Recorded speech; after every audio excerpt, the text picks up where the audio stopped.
Everyone.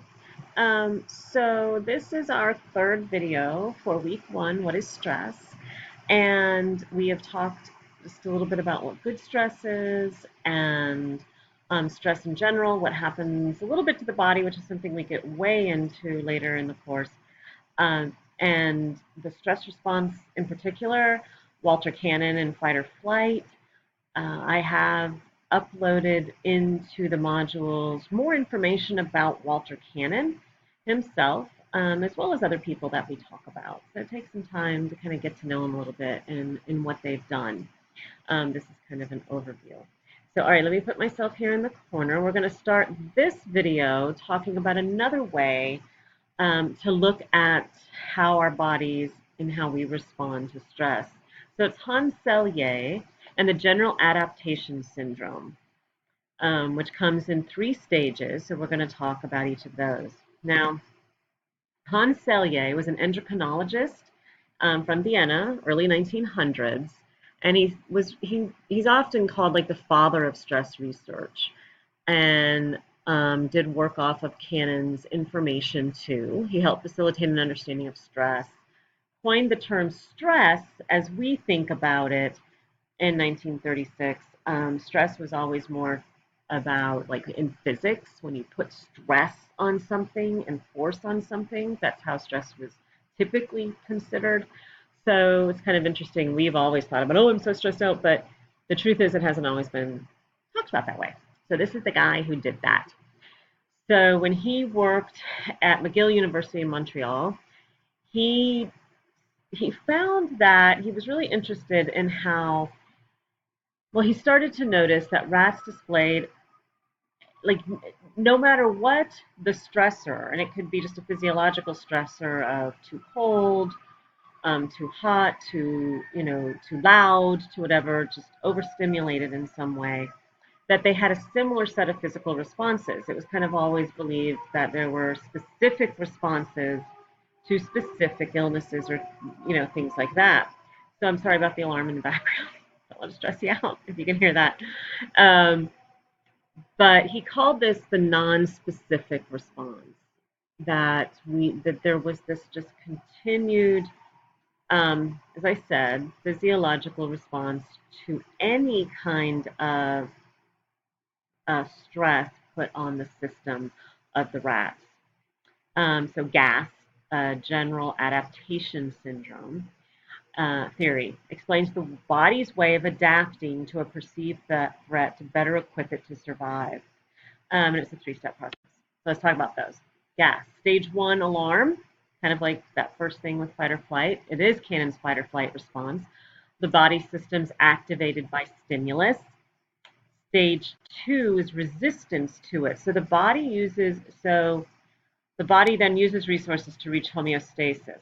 Because once that the body has gone into this kind of threat mode, it's going to want to prepare to come out of threat mode, wanting once the threat is gone. So it will attempt to do that, bring about the relaxation response, bring about the balance back to the system. But if the threat continues, and this is what happens in like chronic stress, right?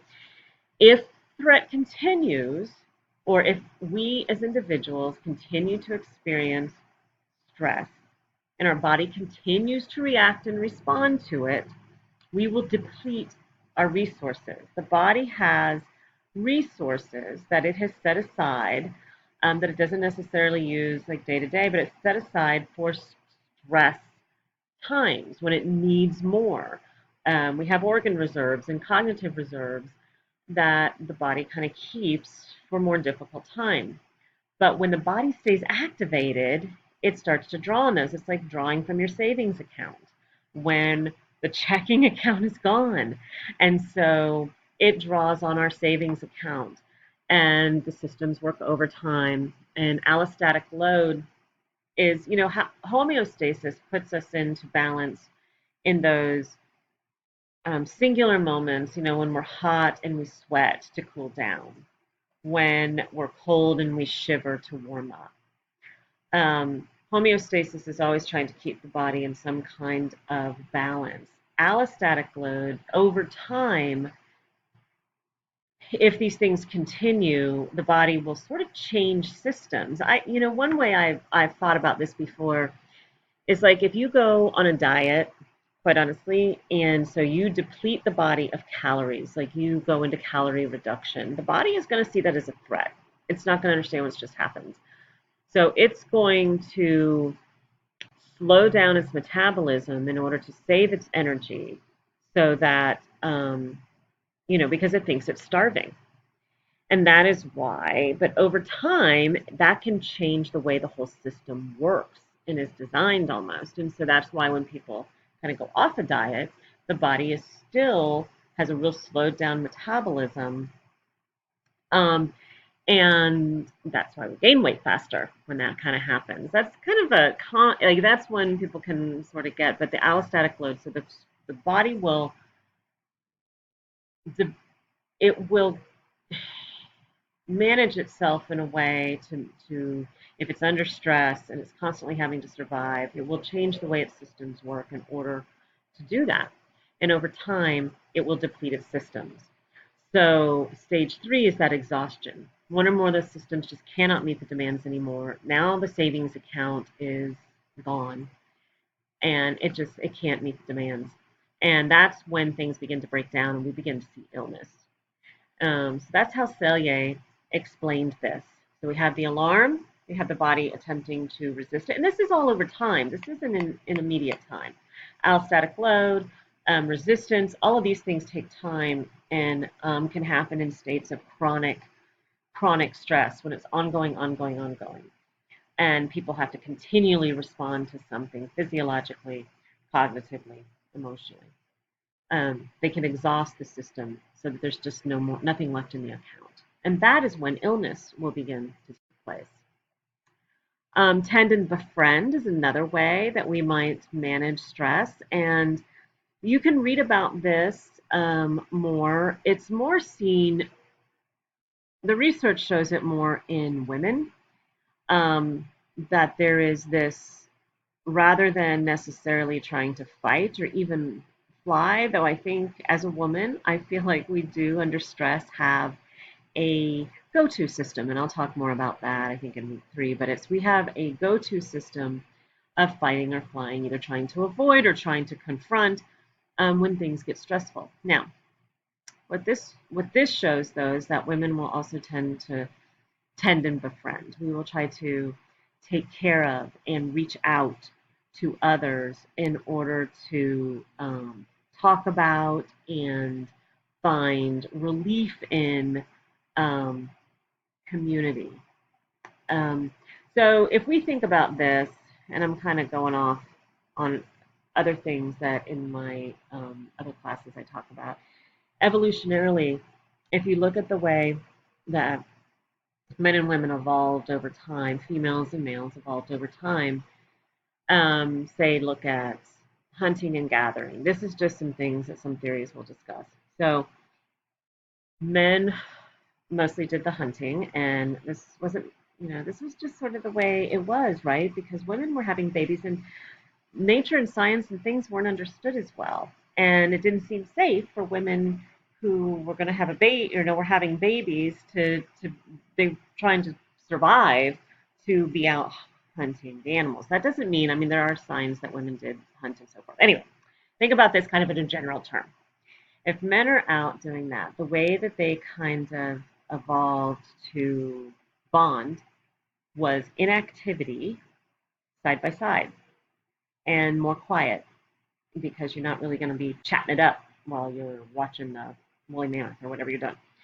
Women, on the other hand, in more in the hunt, in the gathering, harvesting, holding down the home front, were more in communal situations, in tribal situations, but were communal situations with children raising and so forth, and other women um, evolved kind of face to face and in conversation. Now, this is stuff you can agree with, disagree with, but this is just one idea about kind of evolution and evolving of that. And explanation of brain differences and so forth. So if that's kind of, women have more oxytocin with babies, having babies and so forth in order to bond.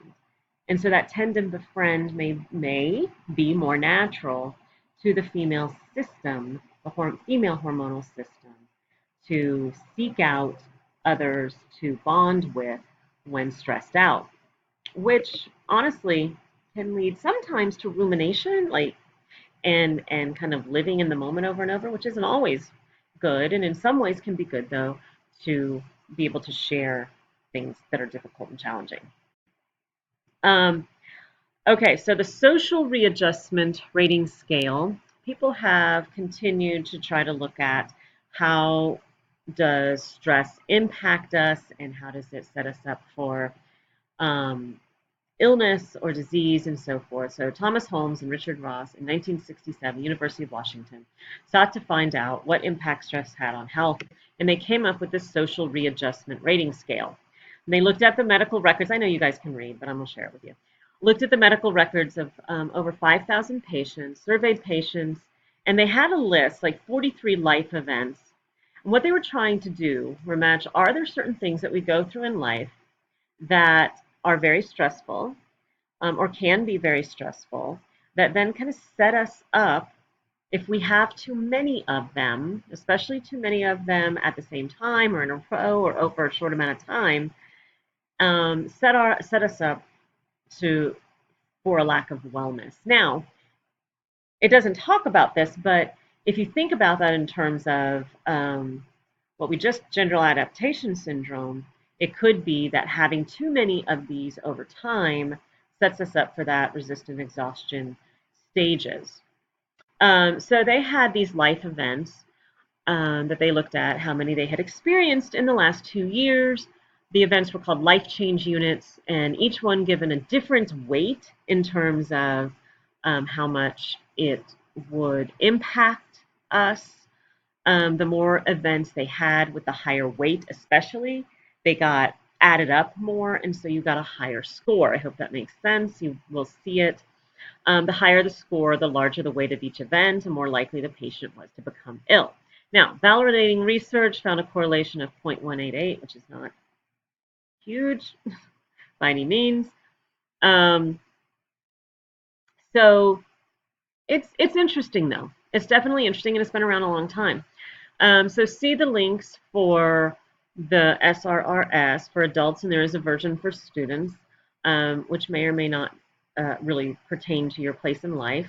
Now, the one thing about the social readjustment rating scale is it looked at all major life events, not like the small things in each day that can drive us crazy and cause stress.